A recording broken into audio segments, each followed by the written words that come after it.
You're live on JoyNews desk. Now, President Akufo-Addo on Tuesday break ground for the much-anticipated Agenda 111, which is the construction of 111 hospitals. The president last year pledged to build hospitals in all districts without them in 12 months.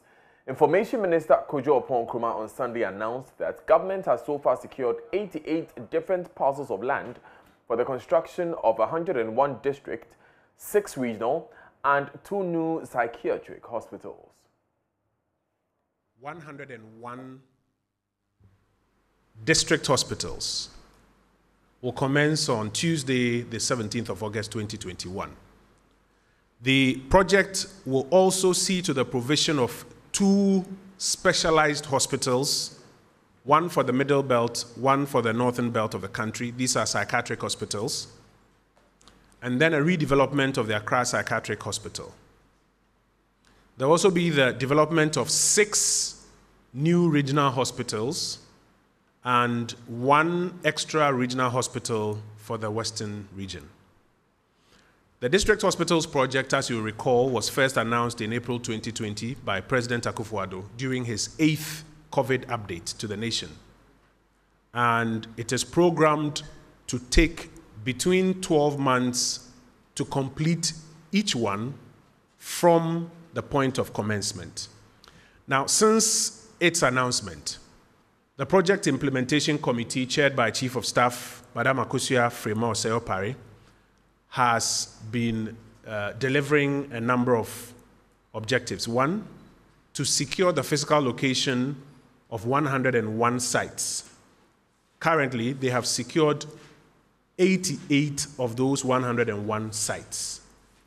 Not just securing the physical location, but also securing title to the parcels of land, 88 out of 101 so far. And each of these parcels is about 15 acres to be able to do the kind of facility based on the architectural drawings that they are putting up. They've also been procuring the services of consultants. You know, for all of these projects, they are what you call project consultants. They've also been working to secure funding for it.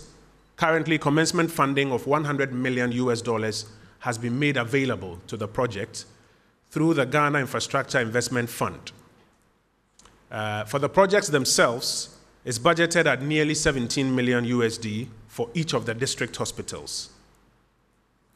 The district and specialized hospitals are being funded by the government of Ghana, but for the regional hospitals, EPC arrangements have been made that come with their own funding associated with it. Contractors for the various projects have also been procured and are commencing work, with the first set starting from this week. Preference was given to local contractors and local labor, because it will also be the demonstration of what we call Ghanaian excellence that will, among other things, showcase what the Ghanaian construction and engineering community is also capable of doing.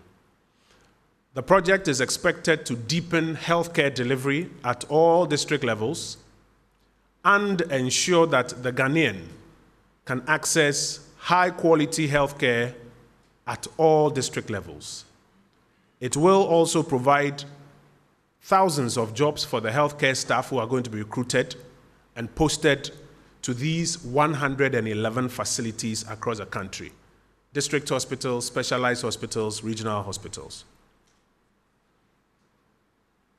It will also provide jobs for the ancillary workers, beyond the healthcare workers themselves. In every one of these facilities, you have ancillary workers who provide services that support the core healthcare exercise that is going on there. And then there's also critical housing that is being provided attached to these hospitals.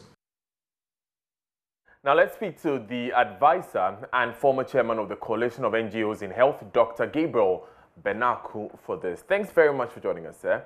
Now, this promise was made in your time as chairman of the coalition. We are now seeing that there will be a sword cutting for it tomorrow. What do you make of the timing of this?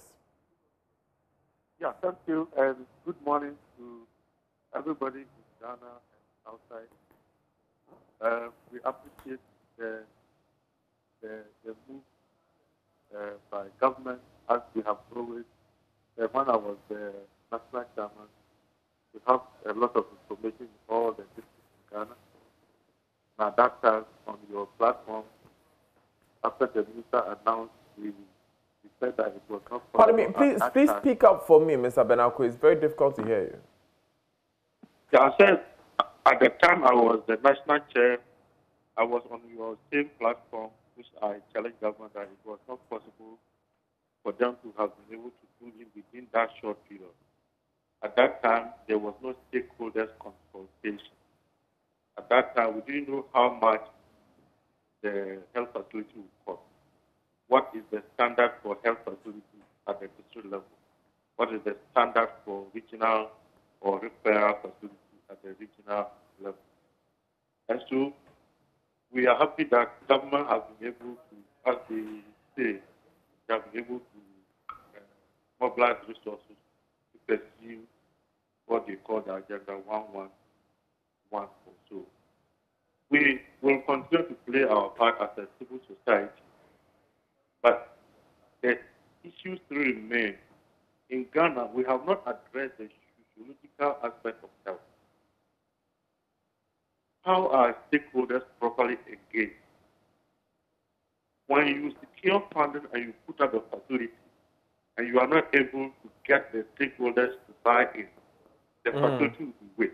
And that is what has happened in the previous government.